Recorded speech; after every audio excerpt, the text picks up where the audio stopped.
কেউ যদি তোমাকে নিয়ে সমালোচনা করে তাহলে ভাববে তুমি হলে সেলিব্রিটি আর ওরা হলো তোমার ফ্যান। কেউ যদি হারিয়ে যায় তাকে খুঁজে পাওয়া হয়তো সম্ভব, আর কেউ যদি বদলে যায় তাকে আগের মতো করে ফিরে পাওয়া অসম্ভব।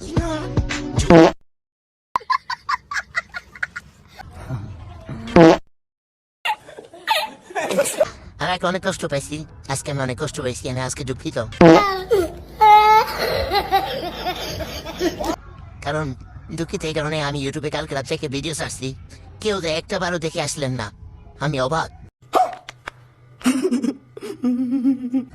তারপরে আমি কি করলাম, আমি ভাবছি সারা রাত ধরে যে আমি একটা ভিডিও বানাবো, ভিডিও বানায় আবার সবাইকে বলবো, তখন সবাই আবার দেখবে। ঠিক আছে, তো আমার আইডিতে লিঙ্ক দেওয়া আছে ইউটিউবে, সবাই দেখে আসবেন। ঠিক আছে,